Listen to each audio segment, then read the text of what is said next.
بسم الله الرحمن الرحیم. زما نوم ډاکټر خالد دی او زه هاسپټل ډایرکټر یم لیډي ریډینګ هاسپټل پېښور MTI. زما د ویډیو میسج په تھرو باندې تاسو ته دوه درې شیزونه نن کلیر کول دي چې مونږه دا ډیسیژن او بورډ اف گورنرز دا ډیسیژن واخیستلو چې دا OPD بند کړی شي او الکټیو سرویسز دی بند کړی شي. مونږ نه غواړو چې تاسو کمی بیماری سره راځي هغه یا خېټې درد یا سر درد او هغې نه زیات راشي او په دې هاسپټل کې دلته نه یو بله غټه بیماري ځان سره یوسئ.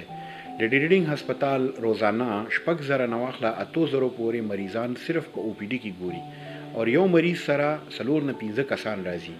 نو دا شوه چې ډیلی LRH ته 30,000 نه 40,000 خلک راځي او اوزي او دا کم وایرس سره چې نن سبا د دنیا جګړه کوي لګیا ده هغه وایرس د دې هجوم لپاره ډیر زیات پروډکټیو دی. نو هغه کوشش دا وي چې دلته کې پھیلاو شي. نو موږ هغې مد نظر کې خپلو کې چې تاسو خپل کورونو کې پاتې شئ، تاسو خپل کورونو کې کومې بیماری مو دي هغه لوکل ډاکټر سره غږئ. ان کیس اف څه قسم ته ایمرجنسي وي، ایمرجنسي خدای دې نه کړي، فایر آرم اکسیډنټ هارت اٹیک هغې دپاره ایمرجنسي کولاو ده. دې نه علاوه چې څومره هم پلان سرجریز دي یا پلان غدي هغه فی الحال مونږ بند کړي دي چې دا بل شي طرف ته مونږ توجه شو مونږ وکړو. زما د ویډیو میسج په تھرو باندې تاسو نه اپیل دی، تاسو د قوم نه اپیل دی چې دې ټایم کې هیلث کیر پروفیشنل ته مرسته ورکړئ، هغې سره لاسونه وتړئ.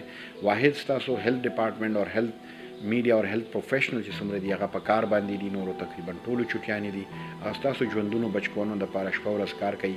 د دې پروګرام په میسج په تھرو باندې زما ټیم ته، زما د LRH ټیم ته، د هیلث ډپارټمنټ ته، ټولو ته ډیر زیات ښه نیک خواهشات. الله مو خپل حفظ و امان کې ساته اور الله مو کړي چې مونږ د وایرس سره او د ورلډ کم چې یو روان دی جنگ روان دی چې دې کې مونږ هغې کې کامیاب شو. تھینک یو ویری مچ.